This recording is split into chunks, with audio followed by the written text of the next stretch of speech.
Hello friends. तो कैसे हैं आप? Welcome to AJ study. आपके इस अपने यूट्यूब चैनल एजे स्टडी पर एक बार फिर से स्वागत है, क्योंकि हम लेकर आ चुके हैं आपके लिए रियल नंबर का जो पार्ट 2 है वो लेकर आ चुके हैं। फ्रेंड्स, यदि इससे पहले आपने फर्स्ट वीडियो को नहीं देखा है तो वो वीडियो को आप देखिए। आई बटन पर उसका लिंक मिलेगा, आप उस पर जाइए, क्लिक कीजिए, क्योंकि हम उस वीडियो में काफ़ी डिटेल से चर्चा किए थे। थोड़ा सा बेसिक लेवल आज भी हम कुछ चर्चा करेंगे इसके बारे में।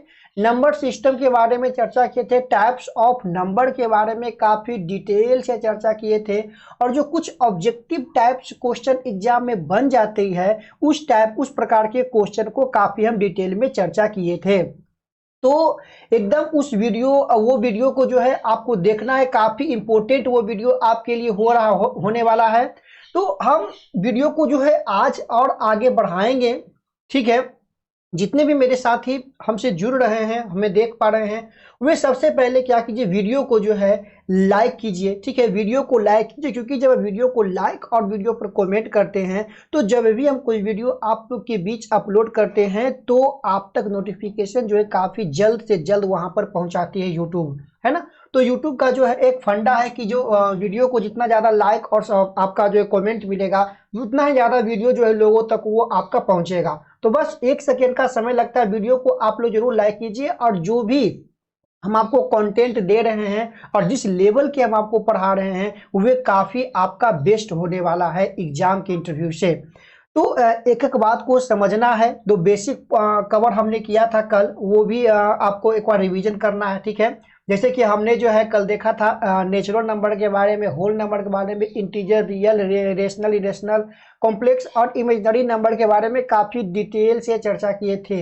रियल नंबर के बारे में काफ़ी डिटेल से चर्चा किए थे। रेशनल और इरेशनल के बारे में कुछ ऑब्जेक्टिव भी इससे बन जाता था, रेशनल और इरेशनल से, तो वो भी हम काफ़ी डिटेल से कल वाले लेक्चर में कवर किए थे, ठीक है। तो यहाँ पर कोई प्रॉब्लम आप लोग के बीच जो है नहीं होना चाहिए, है ना। इसके साथ ही जो है आज हम थोड़ा सा और रियल नंबर के बारे में चर्चा करेंगे, और चर्चा करने के बाद जो है हम चैप्टर में प्रवेश करेंगे, ठीक है। रियल नंबर के बारे में थोड़ा सा और हम चर्चा करेंगे। हम एक जो है आप लोग के बीच स्लाइड ले लेते हैं। इमेजिनरी नंबर जो है कल वाले लेक्चर में हम आपको जो है ठीक तरीके से कंप्लीट करवा दिया था, ठीक है ना। अब फ्रेंड्स यहाँ पर हमें थोड़ा सा अगर हम बात करें, जो रियल नंबर है आपका, जो वास्तविक संख्या है, ठीक है, इसमें हम थोड़ा सा और यहाँ पर कवर करेंगे।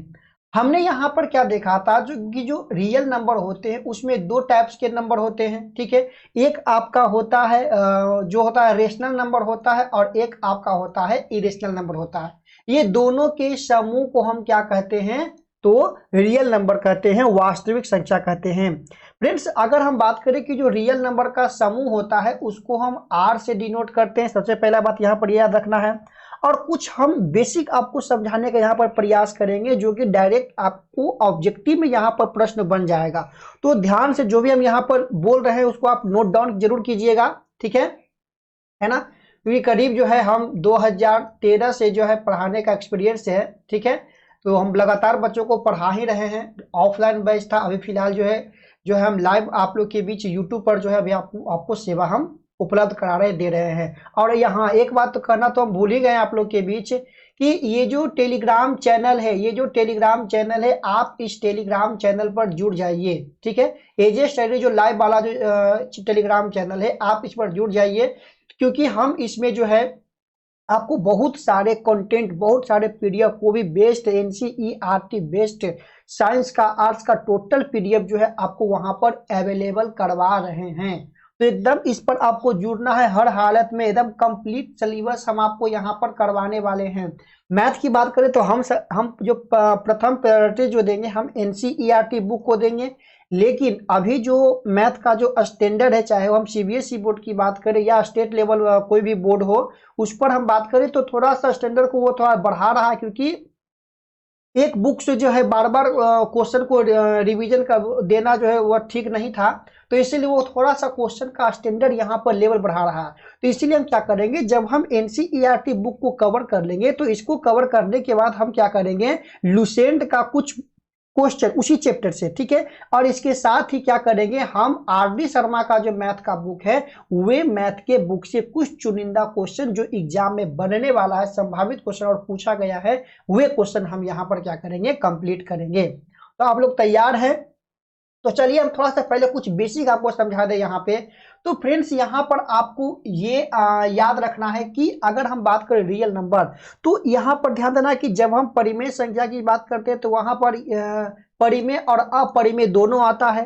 तो ये हम कह सकते हैं कि जो वास्तविक संख्या होता है, जो रियल नंबर होता है, वे आपका रेशनल नंबर भी हो सकता है और ये आपका इरेशनल नंबर भी हो सकता है। डायरेक्ट यहाँ से क्वेश्चन पूछ देगा, क्या वास्तविक संख्या परिमेय संख्या हो सकती है ना, क्या वास्तविक संख्या परिमेय संख्या हो सकती है? तो यस, वास्तविक संख्या परिमेय भी हो सकता है और अपरिमेय भी हो सकता है। लेकिन अगर आपको ऑप्शन में यहाँ पर ये आपको दे दे, क्या जो परिमेय संख्या है, जो परिमेय संख्या है, क्या वह रियल नंबर हो सकता है?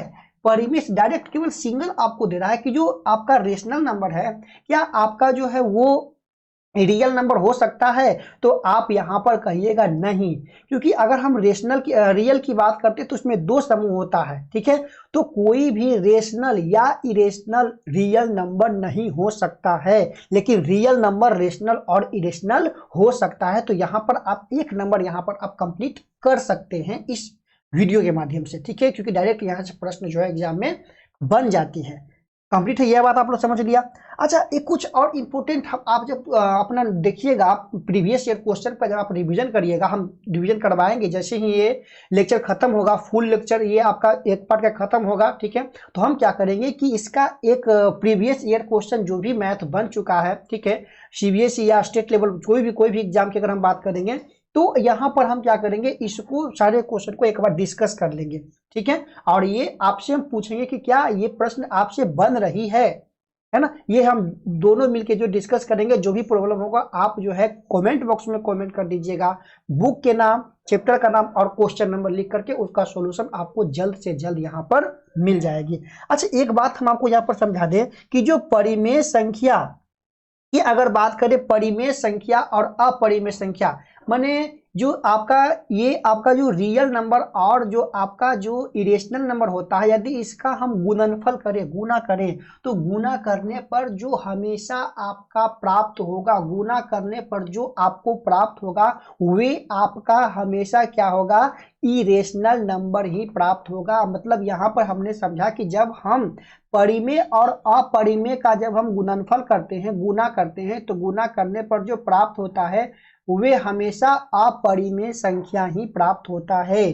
समझ पा रहे हो? कहिएगा सर एग्जाम्पल, तो एग्जाम्पल की अगर हम यहाँ पर बात करें, तो अगर हम पूछे कि 2 यहाँ पर आपका परिमेय हो रहा है, √2 की बात करें तो ये आपका अपरिमेय है। जब ये दोनों को हम गुना करेंगे तो यहाँ पर गुना करने पर आपको क्या आ रहा है, तो 2√2। आशा करते हैं कि आप लोग को ये गुना करने के लिए आती है। अगर नहीं आता है तो आप हमें कमेंट कर दीजिए, हम ये भी आपको सिखा देंगे। जो भी प्रॉब्लम आपको होगा ना, केवल बस कमेंट आपको करना है, उसका सोल्यूशन जो है 1 से 2 दिन में आपको यूट्यूब पर आपको मिल जाएगा, टेलीग्राम पर उसका लिंक हम अवेलेबल करवा देंगे। क्लियर है यहाँ तक की बातें? तो आपने ये देखा, तो ये जो भी हम परिमेय और अपरिमेय की बात करते हैं, इसका गुणनफल करते हैं, तो ये ऑलवेज ये आपका इरेशनल नंबर ही प्राप्त होगा। अच्छा, एक और बात कर देते हैं, यदि हम रेशनल और इरेशनल को यहाँ पर ऐड करते हैं तो ऑलवेज जो हमें प्राप्त होगा वे आपका इरेशनल नंबर ही प्राप्त होगा। शॉर्ट फॉर्म में आप लिख लीजिए, जैसे कि अगर एग्जाम्पल की हम समझे तो यहाँ पर कर दें कि 2 प्लस √ यहाँ पर 3 करते हैं, या चलिए 2 ही करते हैं, तो यहाँ पर इसको हम ऐड नहीं कर सकते हैं और ये आपका केवल और केवल क्या हो जाएगा, इरेशनल नंबर ही होगा। तो यहाँ पर ये देख रहे हैं। फिर ये भी हम लिख सकते हैं कि जब हम रेशनल और इरेशनल को जो माइनस करते हैं, घटाते हैं, तो घटाने पर भी जो हमें प्राप्त होगा, जैसे कि √2 माइनस यहाँ पर 2 कर देते हैं, तो वो हमेशा आपका इरेशनल नंबर ही प्राप्त होगा। तो यहाँ पर ये भी आपका क्लियर है, कंप्लीट है, कोई प्रॉब्लम नहीं है। अब आइए कुछ और बात कर लेते हैं।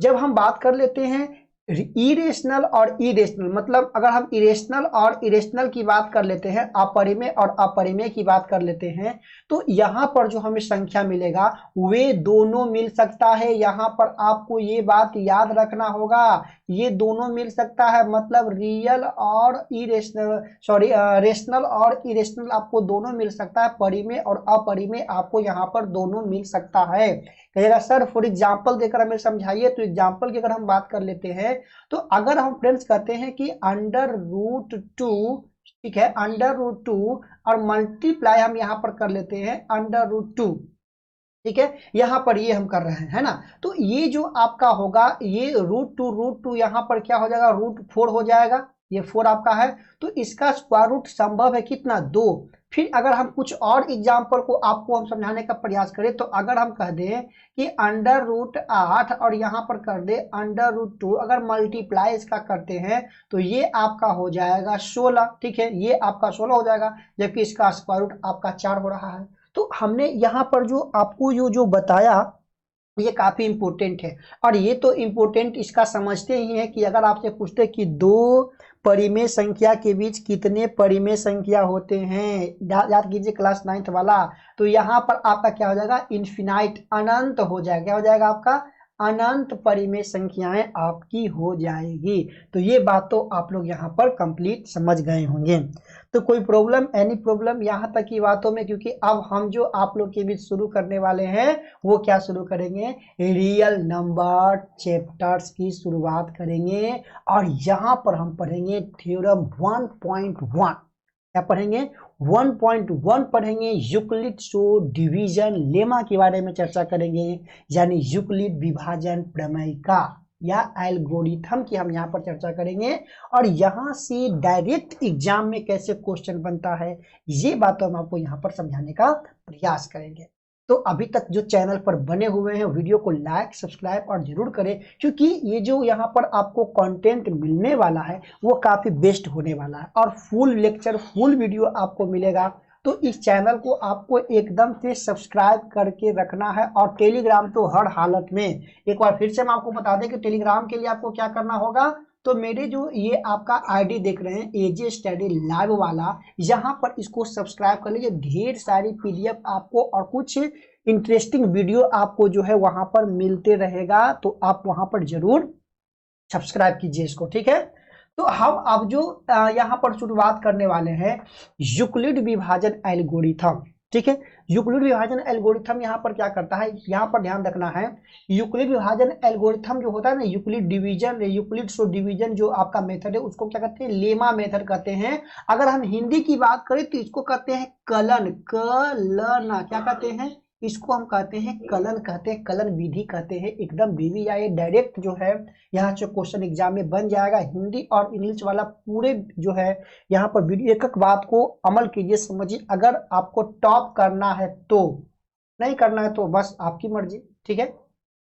तो यहाँ पर अगर हम बात करें कि यूक्लिड विभाजन एल्गोरिथम के, तो कहता है कि give positive integers A and B there exist unique integer show and Q and R satisfying कर रहा है कि a is equal to B plus Q R, ठीक है, a is equal to B Q plus R, ठीक है।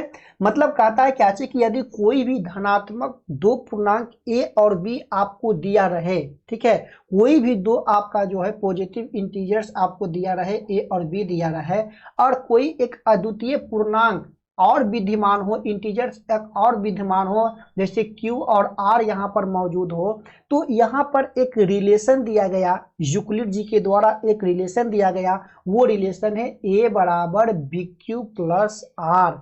आपको एकदम याद रखना क्या है, a बराबर बी क्यू प्लस आर, क्या है, a बराबर B Q plus R. Friends अब यहाँ से हम आपको जो आपको बताने वाले हैं, जो यहाँ पर समझाने वाले हैं, इसको समझाने के लिए हम क्या करेंगे, एक यहाँ पर हम स्लाइड ऐड करेंगे, ठीक है, और एक स्लाइड ऐड करने के बाद काफी डिटेल में जो है यहाँ पर आपको समझाएंगे। तो चलिए एक नए स्लाइड पर हम यहाँ पर पहुंच चुके हैं। अब हम जो आपको यहाँ पर समझाएंगे थोड़ा सा यूक्लिड जी के बारे में काफी डिटेल से। तो अभी हमने देखा a बराबर बी क्यू प्लस आर, ठीक है, a बराबर B Q plus R. Friends यहाँ पर अगर हम बात करें कि ये जो आर की रिलेशन को हमें समझना है, आर की रिलेशन को समझना है, क्योंकि यहाँ से हम जब एग्जाम्पल सोल्व करेंगे ना, तो कॉन्फ्यूजन यहाँ से आपका दूर होगा। आर का रिलेशन को समझना है, ठीक है। तो ये जो आर है ना, जो रिमाइंडर है, जो आर है, ठीक है, जो शेषफल है, वे क्या कहता है कि जो शेषफल होता है वे हमेशा, वे क्या होगा, जीरो से बड़ा या जीरो के बराबर होगा। समझ पा रहे हैं ना। जो रिमाइंडर जब हम यहाँ पर डिवाइड करते हैं ना, जब हम यहाँ पर डिवाइड करते हैं, ठीक है, यहाँ से हम b को जो है डिवाइड करते हैं a में, तो ये आपका क्या हो जाएगा, ये आपका यहाँ पर कर देते हैं a कर देते हैं, ये a है और ये आपका q है और नीचे में आपका r बचता है, रिमाइंडर बचता है। तो ये जो आपका r है, r जीरो हो सकता है, ठीक है, जीरो हो सकता है, जीरो से बड़ा हो सकता है, जीरो भी हो सकता है, जीरो से बड़ा भी हो सकता है। फ्रेंड्स यहाँ पर आपको ये याद रखना है कि लेकिन यहाँ पर जो r होगा ना, लेकिन यहाँ पर जो r होगा वे हमेशा क्या होगा, b से छोटा होगा। मतलब लेस देन आपका होगा क्या, b यहाँ पर होगा। फ्रेंड्स यहाँ पर ये आपको याद रखना है। अच्छा एक हम बात पूछे, थोड़ा सा इजी वे में यहाँ पर समझने का प्रयास करें। सर समझ में नहीं आ रहा है, तो फिर थोड़ा सा रुकिए, थोड़ा सा रुकिए, हमको बता दें। अगर हम आपको कहें कि यहाँ पर कोई संख्या दिया गया है, मान लेते हैं यहाँ पर 12 दिया गया है, ठीक है, और यहाँ पर हमने आपको एक संख्या दे दिया 118। अब कहें कि इसको डिवाइड करिए, आप इसको इसमें भाग दीजिए, आप 1200 118, एकदम समझना, ठीक समझना सारी बातों को। तो आप यहाँ पर क्या देखेंगे कि इसको हम लगाएंगे तो 12 तिया के 36, 12 चौके 48, 12 पच्चीस 60, 12 छक 62, 64 से बड़े ठे छने बरनामा अठोतल से 12 दही के विशा से। सर 9 टाइम में इसको लगा दीजिए वर्णमा अठोतल से। आता ना पढ़ने के लिए ऐसे पहाड़ा, है ना, बचपन में हम सब खूब ऐसे पढ़े थे, रट्टा मारे थे, ठीक है। यहाँ पर घटाते तो ये आपका 0 हो जाएगा, ये आपका 1 हो जाएगा और ये आपका गया काम से। अब इस पर गौर कीजिए, ये आपका क्या हो रहा है फ्रेंड, समझना, ये हो रहा है आपका a, ये हो रहा है b, ये हो रहा है q और ये हो रहा है r। अच्छा r, अब क्या आप इसे लगा सकते हैं, यहाँ पर 12 है और यहाँ पर क्या है 10 है, लगेगा सर अब नहीं लगेगा क्योंकि रिमाइंडर जो है छोटा हो गया इससे b से, ठीक है, अब नहीं लग पाएगा। तो हमने क्या देखा, हमने क्या देखा कि ये जो r है वो ऑलवेज जब तक ये b से छोटा नहीं होगा तब तक हम इसको लगाएंगे। जैसे कुछ और एग्जांपल की अगर हम बात करें तो 8 यहाँ पर लेते हैं और यहाँ पर ले लेते हैं 25 ले लेते हैं, 25 नहीं लेते हैं, ठीक है, कुछ और बढ़ा कर ले लेते हैं, यहाँ पर कर देते हैं हम 100 कर देते हैं, ठीक है। अच्छा 1 टाइम में इसको हम लगाएंगे तो 8 यहाँ पर लगाएंगे, 1 टाइम में यहाँ पर 8 लगाएंगे तो ये आपका क्या हो जाएगा, 2 हो जाएगा, ये आपका कितना हो जाएगा, 20 हो जाएगा। अब देखिए ये बड़ा है, रिमाइंडर बड़ा है और ये छोटा है, बीच आपका छोटा है, तब यार लगेगा ना, तो सर लगेगा सर 2 बार में, अब ये और लगेगा 16, अब नहीं लगेगा सर। तो हमने क्या देखा कि ये जो r होता है ना, r वे 0 से बड़ा लेकिन b से हमेशा छोटा हो सकता है। फ्रेंड्स यदि हम आपको यहाँ पर कहेंगे किसी आपको संख्या में आपको दे दिया गया है b का मान यदि 8 दे दिया गया है तो आप हमें ये बता सकते हैं कि r का मान संभवतः, ये नहीं कह रहे हैं कि रियलिटी, संभवतः काल्पनिक रूप से आप क्या एज्यूम कर सकते हैं, तो सर हम कह सकते हैं कि r क्या होता है, 0 से बड़ा होता है, 0 के बराबर होता है।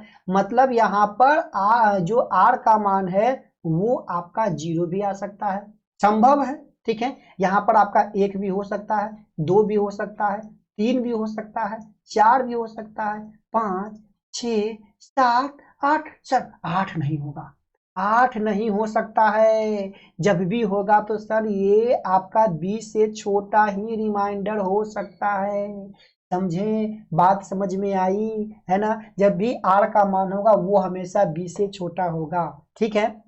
तो ये था आपका यूक्लिड विभाजन एल्गोरिथम। तो आशा करते हैं कि ये वाला रिलेशन आप सही से समझे होंगे। किन्हीं को प्रॉब्लम है, एनी प्रॉब्लम, कोई भी प्रॉब्लम हो, थोड़ा सा भी दिक्कत हो तो आप हमें जरूर कमेंट करें, हम उसका सॉल्यूशन जल्द से जल्द देंगे। आप कमेंट करके देखिए, ठीक है। टेलीग्राम पर डायरेक्ट आपको वहां पर मेरी नंबर मिल जाएगी 95 वाला, डायरेक्ट आप वहां पर अपने संपर्क भी कर सकते। व्हाट्सएप पर नहीं कीजिए क्योंकि व्हाट्सएप नहीं चलाते हैं, चलेगा क्यों, क्योंकि व्हाट्सएप क्या होता है, वो भटकाने का कार्य करता है, उसमें स्टेटस लगाइए, है ना, किसी का स्टेटस चेक कीजिए, ठीक है, तो वो थोड़ा सा समय को आपको खपत करेगा, तो उससे थोड़ा आप दूर ही रहे तो काफी बेहतर होगा। तो ये क्लियरली आप लोग यहाँ पर समझ लिए। अब कुछ और हम बेसिक चीज समझाते हैं। ये जो यूक्लिड विभाजन एल्गोरिथम है वो हमें कुछ कहता है, ठीक है, यूक्लिड विभाजन एल्गोरिथम कुछ कहता है। तो थोड़ा सा कुछ हम यहाँ पर लेकर के आए हैं, जो ये जो यूक्लिड विभाजन जो एल्गोरिथम है, ठीक है, इसको हम थोड़ा सा यहाँ पर समझने। तो यहाँ पर हमने ये देख लिया, ठीक है। अच्छा, अगर हम बात करें कि ये जो आपका लेमा है, लेमा आपका है, उधर आपका क्या है, लेमा है, क्या बताते हैं आप, कलन, हिंदी में जो क्या कहते हैं, कलन, ठीक है, या लेमा है, या इसी को क्या कहते हैं हम, प्रमेयिका, ठीक है। जो ये आपका प्रमेयिका वो क्या होता है, तो कहता है कि a lemma is a proof statement used for proving another statement. ये जो प्रमेयिका होती है ना, ये जो प्रमेयिका होती है, जो आपका थ्योरम होता है, वो क्या होता है कि वो पहले से प्रूफ किया हुआ एक आपका क्या स्टेटमेंट है, ठीक है, जिसको हम क्या कहते हैं कि अन्य कथनों में प्रूफ करने के लिए हम इसका व्यवहार करते, उपयोग करते हैं स्टेटमेंट को। जैसे हम बताएं कि एक ट्रायंगल है, ठीक है, एक ट्रायंगल के लिए आपको मालूम है कि इसमें 3 आपको कोण होना चाहिए, ठीक है, और इसके अगर तीनों कोण को ऐड कर लेते हैं तो 180 डिग्री आपका होता है। तो ये आपका एक लेमा है, एक थ्योरम है, जिसको हम अन्य को जो है प्रूफ करने में इसका हम इस्तेमाल करते हैं। तो ये आपने समझा, ठीक है। अच्छा, एक बात हम यहाँ पर समझा दें कि ये जो यूक्लिड विभाजन जो एल्गोरिथम है वो करता क्या है, ये करता क्या है। तो यहाँ पर आपको ये याद रखना है, जो यूक्लिड विभाजन जो एल्गोरिथम है वे कहता है दो धनात्मक पूर्णांकों का HCF निकालने का क्या है, तकनीक है। एकदम याद रखना है, 2 इंटीजर्स नंबर यदि आपको दिया रहे तो उस इंटीजर नंबर को हम क्या करेंगे, उसका HCF निकाल सकते हैं यूक्लिड वाले मेथड से। यूक्लिड वाले मेथड से हम उसका इंटीजर से जो HCF जो है आसानी से निकाल सकते हैं। HCF का मतलब समझते होंगे, हायर कॉमन फैक्टर, महत्तम समापवर्तक, ठीक है, क्या होता है यहाँ पर, महत्तम समापवर्तक। तो यहाँ पर ये ध्यान देना है। थोड़ा सा हम यहाँ पर कुछ बात करेंगे HCF के बारे में, HCF के बारे में हम यहाँ पर बात करेंगे। फ्रेंड समझना, थोड़ा सा वीडियो हम लॉन्ग लेकर के जाएंगे, लेकिन ये है कि अगर आप इसको सही से समझ लेते हैं तो हम ये वादा करते हैं कि आने वाले कोई भी एग्जाम आपकी आप तैयारी करते हैं तो ये बेसिक आपको नहीं यहाँ पर छूटेगी, ठीक है, और इस टाइप से क्वेश्चन आप बना सकते हैं। तो देखिए HCF को हम थोड़ा समझेंगे, हायर कॉमन फैक्टर, महत्तम समापवर्तक, ठीक है। अगर डिफिनेशन यहाँ पर इसकी हम देखें ना, तो HCF जो होती है वह बड़ी से बड़ी संख्या होती है। क्या होती है, वह बड़ी से बड़ी संख्या होती है जो दिए गए संख्या को काट दे, है ना, मतलब जो दिए गए संख्या को डिवाइड कर दे, काट दे, वही आपका HCF है। मतलब देखिए, अगर हम बात करें कि 8, 12 और 16, यहाँ पर 3 संख्या हमने यहाँ पर दिया, समझना ध्यान से। अगर हम आपको कहूं कि इसका HCF क्या है, तो आप चुनिएगा कि वह सबसे बड़ा संख्या कौन है जो ये तीनों को काट दे, तीनों को काट दे, तीनों को काट दे। तो आप कहिएगा सर ये तीनों के काटने वाला संख्या सबसे बड़ा कह देते हैं। सर 8, तो कहिएगा 8 से तो 8 कट रहा है, 12 नहीं कट रहा सर, 16 कट रहा है, तो गड़बड़ है, 8 इसका नहीं होगा, ठीक है, 8 इसका HCF नहीं होगा। तो क्या होगा सर, 4, सर 4 की बात कर लेते हैं, यस 4 इसका राइट हो जाएगा। तो HCF की बात क्या करते हैं, तो वह बड़ी से बड़ी, ये सबसे बड़ी से बड़ी संख्या है जो दिए गए सभी संख्या को डिवाइड कर रहा है, इसलिए इसका HCF क्या है, 4 आपका होगा। अच्छा, एक और क्वेश्चन दूं आपको, अगर हम कह दूं कि x के पावर 4, ठीक है, x के पावर 4 प्लस यहाँ पर कर दो 2, ठीक है, और यहाँ पर कर दूं कि यहाँ पर x के पावर 2 प्लस यहाँ पर कर दूं 2। आपको यहाँ पर ये बताना है, ये आपका 4 ही रख देते हैं, ठीक है, और यहाँ पर इसके स्क्वायर है, ठीक है, और ये आपका पावर यहाँ पर 1 है। आपको ये कमेंट करना है कि इसका HCF क्या होगा, इसका HCF क्या होगा। तो आप कहिएगा सर इसका भी HCF निकलता है, तो यस इसका भी HCF निकलता है। कैसे निकलेगा, यहाँ पर ध्यान देना, ये दोनों का बेस आपको देखिए सेम दिख रहा है, x के पावर 4 प्लस 2, x के पावर 4 प्लस 2, ठीक है। अब देखिए यहाँ पर कितना है, 2 है, यहाँ पर कितना है, 1 है। तो बताओ दोनों में कॉमन कितना है, सर 2 और 1 में कॉमन 1 है, तो मतलब यहाँ पर हो जाएगा x के पावर 4 प्लस 2, यहाँ पर इसका HCF हो जाएगा। अरे सर ये तो बहुत गजब हो गया। अगर कह दूं कि x स्क्वायर बाई और कह दूं कि 12x बाई, अब कह दो कि इसका HCF क्या है, जल्दी से आप कमेंट कीजिए। 6x square by comma 12x by, इसका HCF क्या होगा, तो आप कमेंट कीजिएगा। सर ये दोनों में कॉमन खोजना है ना, common higher higher common, common का मतलब दोनों में कॉमन खोजिए। सबसे बड़ा कॉमन कौन मिल रहा है सर, 6 और 12 में कॉमन आपका 6 हो जाएगा। x के पावर 2 है, x के पावर 1 है, तो एगो x कॉमन है। 22 सर इसमें एगो, 22 सर इसमें एगो, तो एगो यहाँ पर बाई कॉमन है, मतलब 6x बाई, इसका क्या हो गया, HCF हो गया। बस आप समझ गए। समझिए आपका 2 से 3 नंबर कंप्लीट है। और हम आपको देते हैं 2 नंबर, और यहाँ पर देखिए 2 नंबर हम आपको देने वाले हैं। फ्रेंड्स से अगर हमने अभी के अभी पढ़ा कि A equal to B Q plus ये आपका R है, एकदम आपको ये बात याद होना चाहिए कि यदि आपको दे दे कि R is equal to 0, friends जब भी R इज इक्वल टू 0 दे दे तो जो इसका HCF होगा वो ऑलवेज हमेशा B होगा, हमेशा क्या होगा, B होगा, चाहे B के स्थान पर कुछ भी रहे।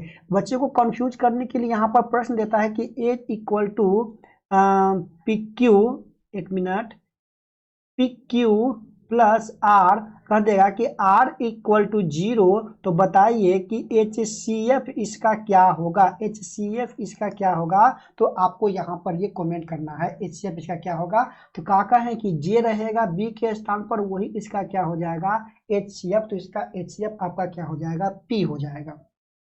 यहाँ तक किन्हीं कोई कंफ्यूजन, यहाँ तक किन्हीं को कोई कंफ्यूजन है तो आप हमें जरूर से जरूर कमेंट कीजिएगा, क्योंकि अब हम आपको लेकर के जाने वाले हैं एग्जाम्पल 1 में। आशा करते हैं कि आप यहाँ तक इसको कवर कर चुके होंगे, समझ गए होंगे। तो क्या हम इसकी आगे की शुरुआत किया जाए, तो एग्जाम्पल 1 को हम यहाँ पर लेकर के चलें, एग्जाम्पल 1 को यहाँ पर लेकर के चला जाए, ठीक है। यस सर, हम एग्जाम्पल 1 पढ़ने के लिए तैयार हैं। तो क्या कर रहा है, यूक्लिड्स एल्गोरिथम मेथड से हमें क्या करना है, HCF ज्ञात करना है 4052 और 12576 को। यहाँ पर देखिए आपको ये प्रश्न दिख रहा है।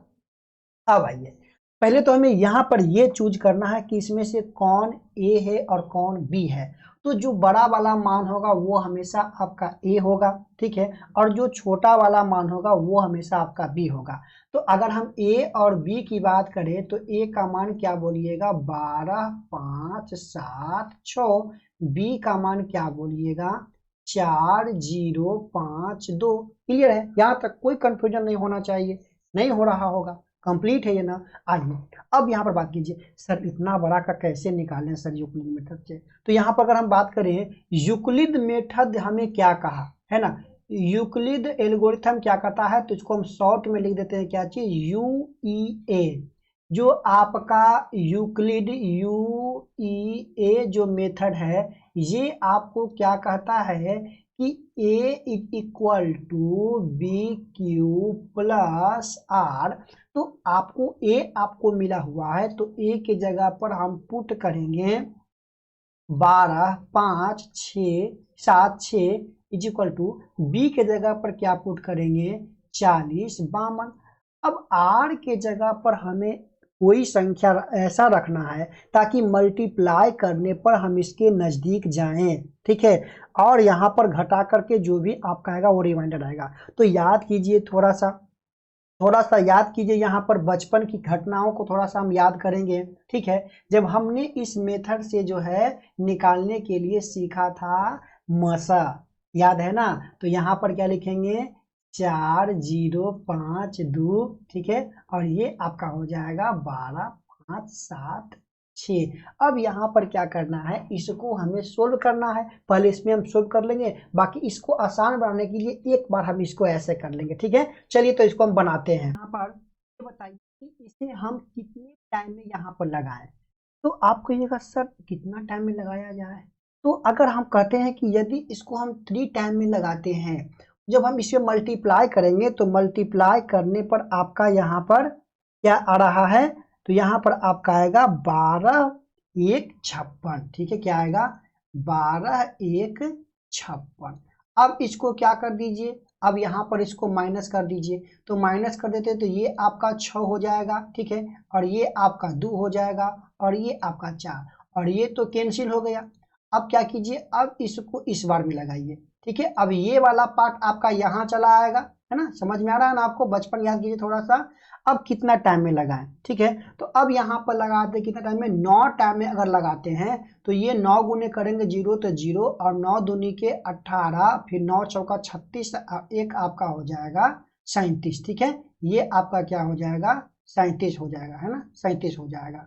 अब देखिए ये घटेगा तो कितना आएगा, 2 आएगा, 15 में से घटेगा 8 घटेगा तो कितना आएगा, 7 आएगा। ठीक है, और ये आपका 9 में से 7 तो कितना आएगा, 2 बचेगा, ये आपका गया। अब इसको फिर लगाएंगे 420, तो 420 यहाँ पर, अब इसको कितना टाइम में लगाएंगे, तो अब इसको हम लगाएंगे एक टाइम, क्योंकि 2 टाइम में ये आपका ज़्यादा हो जाएगा, तो वन टाइम में अगर इसको लगाते हैं तो 2 7 2, तो ये कितना हो जाएगा 8। ठीक है, और ये आपका हो जाएगा 11 में से घटाएंगे क्या चीज़, 11 में से घटाएंगे ये आपका 7 घटाएंगे तो ये आपका 4 हो जाएगा, और ये 3 में से 2 घटाएंगे तो ये आपका 1 हो जाएगा। मतलब यहाँ पर कितना रहा 148। अब इसको फिर यहाँ पर लगाना है, अब देखिए यहाँ पर लिख रहे हैं, ठीक है, क्योंकि लंबा भाग जाएगा। 148 को यहाँ पर क्या करेंगे, कितना डालेंगे, 2 कितना टाइम में लगाएं, फिर यहाँ पर क्या आपका लगेगा 1 टाइम में लगा दीजिए, तो 148। ठीक है, यह क्या आपका हो जाएगा 12 में से तो ये 4 हो जाएगा, ये 6 में से 2 तो ये आपका 2 हो जाएगा, और ये 124। अब कितना टाइम में लगा दें, फिर हो गएगा सर 1 टाइम में लग रहा है, तो 1 टाइम में 124, ये आपका 4, ये आपका 2। अब कितना टाइम में लगा दूं, अब लगा दूं 124 है ना, तो 24 बचे 5 टाइम में। कहिएगा सर ये तो इतना लंबा भाग रहा है, तो क्या होगा, लंबा भाग रहा है तो भागने दीजिए, हम पेन ही चेंज कर लेते हैं। ठीक है, तो ये यहाँ पर लगा रहे हैं 24। ठीक है, और ये आपका 124, 5 टाइम में लगाएंगे, 24 बचे 20 से, ये आपका 4, ये आपका 24, कितना टाइम में लगा दें, अब 6 बार में आपका पूरा का पूरा 6 चौका 24 क्या हो गया, कैंसिल हो गया, खत्म हो गया। तो ये आपका देखिए 1 स्टेप, ठीक है, 2 स्टेप, ये 3 स्टेप, है ना, और ये वाला आपका 4 स्टेप, ये वाला 5 स्टेप, और ये वाला जो है आपका हो रहा है 6ठा स्टेप, और ये वाला 7वां स्टेप। मतलब 7 स्टेप में ये पूरा कंप्लीट हुआ। अब इसको देखिए क्या करना है, तो अब इसको हम देखिए यहाँ पर लिख रहे हैं पहले।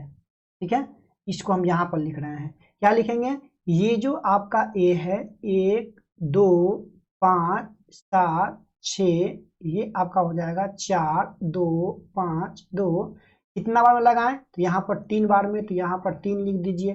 ठीक है, तो 3 लगाने पर जो रिमाइंडर कितना आया, तो 420 आ गया, यहाँ पर लिख दीजिएगा। फिर स्टेप 2 में चलेंगे तो ये अब आपका हो जाएगा क्या चीज, ए हो जाएगा, और ये आपका बी हो जाएगा। ठीक है, क्योंकि अब देखिए ये हो गया आपका ए हो गया, जो पहले बी था वो ए हो रहा है, और जो आर था वो आपका क्या बन रहा है, बी बन रहा है। यहाँ पर क्या करेंगे 40 52, और बी के जगह पर क्या लिखेंगे 420। कितना टाइम में लगाए यहाँ पर, तो 9 बार में यहाँ पर लगाए, तो 9 यहाँ पर लिखेंगे, प्लस में क्या बच रहा है, तो 272। अब क्या करेंगे 420 आपका यहाँ आ जाएगा, 272 आपका यहाँ आ जाएगा। कितना टाइम में लगाए हैं, तो 1 टाइम में, तो 1 यहाँ पर करेंगे, रिमाइंडर क्या रहा है 148। अब क्या होगा, तो 272 इक्वल टू, ये आपका 148 गुने कितना टाइम में लगा रहे थे, तो 1 टाइम में लगाए थे इसको, तो 1 यहाँ पर कर देंगे, तो रिमाइंडर क्या रहा है, 1 मिनट, तो रिमाइंडर क्या रहा, तो रिमाइंडर यहाँ पर कितना रहा था, ये आपका 124 आ रहा था, यहाँ पर 124 कर देंगे। ठीक है, फिर लगाएंगे कितना टाइम में, यहाँ पर आ जाएगा 148। ठीक है, और ये आपका हो जाएगा 124, 1 टाइम में लगाएंगे, तो 1 टाइम में लगाने के बाद जो आपका रिमाइंडर यहाँ पर आया था वो कितना आया था 4 आया था। कितना आया था? 4 आया था। आप यहाँ पर देख सकते हैं ना, ठीक है। तो ये आपका हो जाएगा 24 आया था। रिमाइंडर यहाँ पर कितना रहा था? 24 आ रहा था, ठीक है। अब क्या करना है? अब क्या करना है सर? अब इसको क्या करते हैं? मिटा दिया जाए, ये वाला को यहाँ से किया जाए खत्म, क्योंकि इसका काम जो है हो चुका है, ठीक है। अब आ जाइए, अब देखिए, अब अगला स्टेप की बात कर लेते हैं। तो ये आपका 124, ठीक है, 124, और ये आपका हो जाएगा कितना? 24। कितना टाइम में लगाया? 5 टाइम में लगाया, तो रिमाइंडर यहाँ पर 4 बचा। अब यहाँ पर आएगा 24, ठीक है, और यहाँ पर आ जाएगा 4। कितने टाइम में? 6 टाइम में यहाँ पर रिमाइंडर 0। जैसा ही रिमाइंडर आपका 0 होता है, तो ये जो बी के स्थान पर जो बैठा रहेगा, जो बी के स्थान पर बैठा रहेगा, वही आपका क्या हो जाएगा? HCF। तो हम यहाँ पर कह सकते हैं कि ये जो आपका 4052 और 12776 का HCF की बात कर लेते हैं, तो ये आपका क्या होता है? 4 हो जाएगा, 4 हो जाएगा। तो ये कंप्लीट है, यहाँ तक की बात है। कोई प्रॉब्लम? Any problem? नहीं। तो ये हमने देखा, एक एग्जाम्पल को समझा। अच्छा, अगर हम एग्जाम्पल 2 समझते हैं, काफी इंपोर्टेंट एग्जाम्पल है ये। एग्जाम्पल 2 को आपको समझना है, काफी जबरदस्त है, और एग्जाम में डायरेक्ट यहाँ से क्वेश्चन जो है पूछ देता है, ठीक है ना। कहता है कि हमें जो है शो करना है कि कोई भी जो पॉजिटिव आपका इंटीजर नंबर होता है, यदि उसको हम 2q के फॉर्म में अगर लिखा जाए, 2q के फॉर्म में होगा, तो कहता है कि every positive odd integers of is of the from 2q plus 1 where q is some integers. कहता है कि अगर हम कोई भी, कह रहा है कि so that every positive even integers is of the from 2q, मतलब दर्शाना है कि कोई भी धनात्मक सम पूर्णांक 2q के रूप में अगर दिया रहे, ठीक है, दिया रहे, तो उसको क्या कर रहा है कि उसको हम लिख सकते हैं एक विषम पूर्णांक 2q प्लस 1 के रूप में लिख सकते हैं। 2q प्लस 1 के रूप में लिख सकते हैं, जहां q आपका क्या है? कोई यहाँ पर पूर्णांक है। क्लियर है? चलिए इसको हम बताते हैं। अच्छा, चलिए आप ही इसका बता दीजिए, यहाँ पर क्या लिखा हुआ है? 2q। तो अगर हम a इज इक्वल टू लिखें, ठीक है, और यहाँ पर प्लस यहाँ पर कुछ कुछ लिख दिया जाए, r का मान है, तो बताइए ये आपका क्या हो गया? b हो गया। b हो गया, तो b हो गया, तो रिमाइंडर जो आपका होगा, रिमाइंडर आपका क्या क्या हो सकता है? कहिएगा सर b का मान यहाँ पर 2 है, तो r का वैल्यू 0 हो सकता है, 1 हो सकता है, बस 2 से छोटा ही होगा, ठीक है। तो मतलब 0 और 1 यहाँ पर संभव है, हम शुरू में यहाँ पर आपको बताए थे, ठीक है, समझा रहे थे। तो यहाँ पर इस मेथड से हम इसको आसानी से बना लेते हैं। कुछ यहाँ पर देखिए हम बना रहे हैं इस मेथड क्वेश्चन को। अब क्या करना है आपको कि थोड़ा सा हटा दिया जाए, है ना। चलिए देखिए क्या करना है फ्रेंड्स, कि यहाँ से हमें लेना है कि थोड़ा सा मान लें कि माना ए कोई धनात्मक पूर्णांक है, मतलब ए जो है कोई इंटीजर्स आपका पॉजिटिव इंटीजर नंबर है। यहाँ पर हम हिंदी में मान लेते हैं कि माना, ठीक है, ए कोई धनात्मक पूर्णांक है, ठीक है। ये कोई आपका यहाँ पर धनात्मक पूर्णांक है ना। अगर यहाँ पर बात करें, तो ये जो b का मान दिया गया है, वो b का मान कितना दिया गया है? तो b का मान आपका दिया गया है कितना? तो 2 दिया गया है। b के मान यहाँ पर क्या दिया गया है? 2 दिया गया है, ठीक है। तो अगर हम बात करें, तो यूक्लिड एल्गोरिथम मेथड से, ठीक है, यूक्लिड एल्गोरिथम मेथड की अगर हम बात करें, डिवीजन की अगर हम बात करें, तो यहाँ पर क्या हो जाएगा? यूक्लिड विभाजन की अगर हम बात करें, तो यहाँ पर क्या हो जाएगा? यहाँ से हम समझते जानते हैं कि यूक्लिड विभाजन एल्गोरिथम से क्या होता है? a बराबर बी क्यू प्लस यहाँ पर r हो जाएगा। a बराबर बी क्यू प्लस r हो जाएगा। जहाँ अगर हम थोड़ा सा r के रिलेशन को लेकर के चले, तो आपको ये बात मालूम है कि जो r होगा 0 से बड़ा या बराबर r, लेकिन b से हमेशा क्या होगा? छोटा होगा, ठीक है। तो आप हम यहाँ पर बता सकते हैं, तो r, तो इसको हम लिख सकते हैं शेष फल संभवतः संभवतः क्या हो सकता है, 0 हो सकता है, 1 हो सकता है, और तो कुछ हो सकता नहीं है। तो अगर हम इस वैल्यू को, इस मान को अगर हम इस समीकरण पर पुट कर लेते हैं तो ये आपका क्या होगा, तो a का मान अगर यहाँ से निकाला जाए, a का मान क्या निकाल रहे हैं, a का मान, तो a इक्वल टू b के जगह पर 2 रख लीजिए, q के यहाँ पर q छोड़िए, r के जगह पर 1 रखेंगे 0, कॉमा 1 आपका हो जाएगा a का मान टू q, a का वैल्यू टू q प्लस यहाँ पर 1 हो जाएगा। मतलब a का 2 मान यहाँ पर संभव है, इससे ज्यादा नहीं संभव है। हमें क्वेश्चन में क्या कर रहा है कि इसको एक विषम संख्या के रूप में लिखना है। तो आपको यहाँ पर गौर करना है कि ये जो विषम संख्याएं हैं, ये जो विषम संख्याएं हैं, ये विषम संख्या अगर q के जगह पर कोई वैल्यू को, कोई मान को हम पुट करते हैं और इसको सोल्व करने पर क्या यह विषम संख्या देगा, आइए चेक कर लिया जाए। इसको एकदम समझना है। टू q के जगह पर 1 रखते हैं, प्लस करते हैं 0, तो ये आपका कितना हो रहा है, ये हो रहा है 2। बताइए 2 क्या है, सम की विषम, इवन की ऑड, कहेगा सर इवन है, ठीक है। अब कहिए 2 q के जगह पर 2 प्लस 0 कितना रहा, 4, सर इवन है।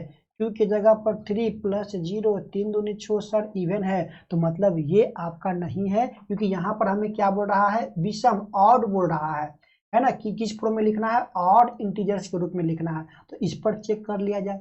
इस पर देखिए, इसको यहाँ पर लिख रहे हैं 2 q के जगह पर 1 प्लस 1 कितना, 2 दूनी के 2 कहीं 2, 2 प्लस 1 तो कितना 3 हो जाएगा। फिर देखिए 2 प्लस 1 ये आपका कितना, 2 दूनी के 4 प्लस 1 तो ये आपका 5। तो ये एक आपका ऑड संख्या दे रहा है कि नहीं। तो हम यहाँ पर लिख सकते हैं कि कि ये जो आपका 2q प्लस 1 है, ठीक है, यहाँ पर लिख सकते हैं कि ये जो 2q प्लस 1 जो है, 2q प्लस 1 जो है, 2q प्लस 1 एक क्या है आपका धनात्मक, क्या है, धनात्मक विषम पूर्णांक है, विषम पूर्णांक है। क्लियर है, आपने समझ पाया है ना। इस वाला मान को हमने छोड़ दिया, क्योंकि ये तो जो हमें क्वेश्चन डिमांड करा था वो तो हमें दे नहीं रहा था, तो इस वाले को हमने छोड़ दिया, और जो क्वेश्चन डिमांड करा था वो जो दे रहा था बस उसी को हमने यहाँ पर क्या कर दिया, लिख दिया। क्लियर है, कॉन्सेप्ट क्लियर है यहाँ पर। तो यहाँ पर b के मान पर क्लियर करना है कि b का मान हमें क्या क्या दे सकता है। जस्ट वही क्वेश्चन यहाँ पर एग्जाम्पल 3 में आपको देखने को मिल जाएगा, ठीक है। एग्जाम्पल 3 में आपको यहाँ पर देखने को मिल जाएगा। तो एग्जाम्पल 3 कहता है कि दर्शाइए कि कोई भी धनात्मक विषम पूर्णांक 4q प्लस 1 4q प्लस 3 के रूप में होता है। तो सिंपल समझिए, मेथड आपका यही रहेगा, सेम मेथड आपका यही है कि मान लीजिए कि माना a कोई धनात्मक पूर्णांक है, b, यहाँ पर b के जगह पर क्या पुट करेंगे, तो कहेगा सर b के जगह पर हम यहाँ पर क्या पुट कर देंगे, 4 पुट कर देंगे, क्योंकि यहाँ पर मान कितना दिया है, 4 दिया है। तो बताइए b का वैल्यू अगर 4 है तो r का मान क्या क्या हो सकता है, सर 0 हो सकता है, 1 हो सकता है, 3 हो सकता है, और 4 नहीं हो सकता है। अब बताओ, जब हम इसको यूक्लिड विभाजन एल्गोरिथम वाला ए वाला इक्वेशन पर पुट करेंगे, b के जगह पर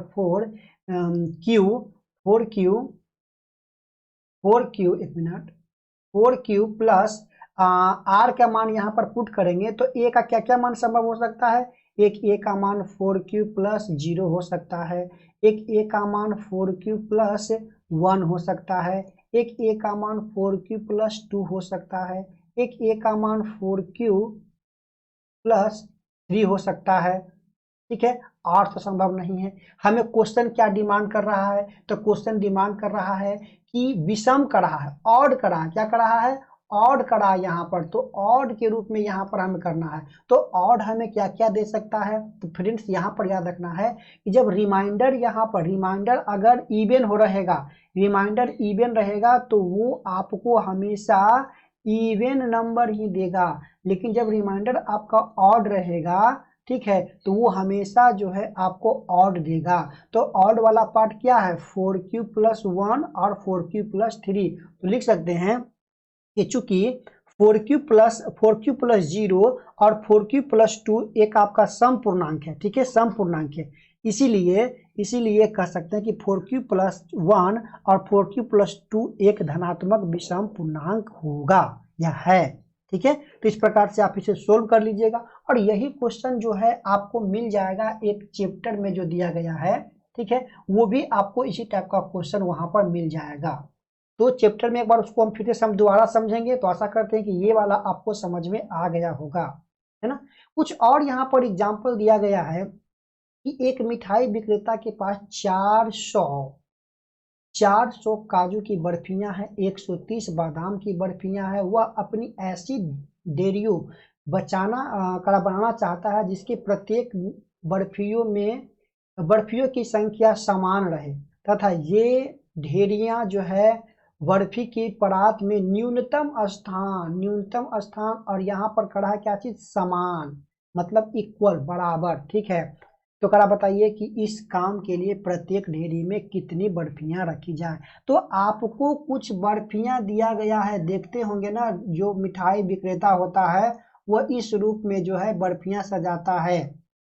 ठीक है, इस रूप में बर्फियां कहा कि प्रत्येक जो लाइन है उसमें कितनी बर्फियां हो सकती है, अधिकतम मैक्सिमम हम कितनी जो है इस पर एक लाइन में रखें ताकि ये पूरा का पूरा जो है काजू और बादाम वाला बर्फी जो है यहाँ पर क्या हो जाए, वो एक सिद्ध में आ जाए। तो सिंपल, कुछ नहीं करना है, ये बड़ा वाला वैल्यू आपका ए हो जाएगा 420 और ये आपका बी हो जाएगा 130। क्लियर है यहाँ तक की, है ना, ये आपका हो जाएगा। यूक्लिड विभाजन एल्गोरिथम यहाँ पर पुट करेंगे AQ+B/BQ+A ठीक है, तो यहाँ पर इसका मान हो जाएगा 420 130 और आर के जगह पर आपको पुट करना है, जो भी आपका यहाँ पर क्यू के जगह पर मान पुट करना है, आर आएगा, है ना। कैसे करना है, यहाँ पर सोल्व मेथड का कर लीजिएगा कि 130 से जो है 420 में यहाँ पर क्या करना है, हमें डिवाइड करना है। ठीक है ना, इसको हमें क्या करना है, डिवाइड करना है। डिवाइड करने पर जो भी आपको आएगा आर का मान, जो भी यहाँ पर आएगा, जैसे ही आर का मान आपका 0 होता है तो वे आपका क्या हो जाएगा, वो आपका हो जाएगा संख्या हो जाएगा। तो इसको अगर हम लगाते हैं 3 टाइम में लगाते हैं तो 13 तिया के 39। ठीक है, 0 12 में से 9 तक 3, ये आपका कैंसिल। ये आप कितना टाइम में लगाएंगे बताइए जरा सा, अब कितना टाइम में से लगाया जाए, ये 30 है और यहाँ पर कितना है 130 है। तो आप बताइए 30 3 तिया 9 3 चौका 12, 4 टाइम में अगर लगाते हैं तो 120 0 1 10 और ये आपका 30, 3 बार में 30 कैंसिल, ये आपका 0। तो न्यूनतम आपका कितना हो जाएगा, जो आर का मान जब 0 होता है तो HCF का मान यहाँ पर कितना दे रहा है, 10 यहाँ पर दे रहा है। तो 10 बर्फियां जो है न्यूनतम लाइन में हमें सजाना होगा ताकि दोनों के दोनों आपका क्या हो जाए, पूरा हो जाए। ठीक है, तो एग्जाम्पल हमने पूरा करवा दिया। अब आ गया है क्या चीज, आपका एक्सरसाइज। तो एक्सरसाइज क्या करेंगे, वीडियो थोड़ा सा लेंदी हो रहा है, लंबा हो रहा है, तो एक्सरसाइज हम क्या करेंगे, नेक्स्ट वीडियो में हम समझने का कोशिश करेंगे। एक्सरसाइज के एक क्वेश्चन को हम यहाँ पर समझेंगे। ऐसे आशा करते हैं कि आप एक्सरसाइज 1 बना लीजिएगा, 1.1 का जो पहला दूसरा तीसरा नंबर क्वेश्चन आप बना ही लीजिएगा। ठीक है ना, बन ही जाएगा आपसे। तो यहाँ पर हम क्वेश्चन नंबर 2 का भी जिक्र करेंगे। क्वेश्चन नंबर 2 भी आशा करते हैं कि आप बना ही लीजिएगा। ठीक है, क्योंकि यहाँ पर क्या कर रहा है कि हमें लिखना है विषम पूर्णांक इस रूप में लिखना है। 6q दिया है, तो बताइए यहाँ पर r का मान के b का मान कितना दिया है, 6 दिया है। तो r का मान 1 0 1 2 3 4 5 हो जाएगा। बस a का मान पुट कीजिए, सम वाला को हटाइए, विषम वाला को लिखिए, बस यही आपको सोल्व करना है। तो एनी प्रॉब्लम यहाँ तक किसी को, है ना। तो ये था आज की लेक्चर। तो आज की लेक्चर को हम यहीं समाप्त कर लेते हैं। कल मिलते हैं अगले लेक्चर के साथ, अगले कुछ इंटरेस्टिंग कहानी के साथ। तो आज हमें दीजिए इजाज़त, और साइंस का भी हम यहाँ पर लेक्चर स्टार्ट करने वाले हैं, तो वहाँ भी आप ये लेक्चर को देख सकते हैं। तो वीडियो कैसा, जैसा भी लगे वीडियो, आप लाइक सब्सक्राइब और शेयर कर करके जो है आप हमें अपना रिप्लाई दे सकते हैं। मिलते हैं नेक्स्ट वीडियो में, तब तक दीजिए इजाज़त, पढ़ते रहें।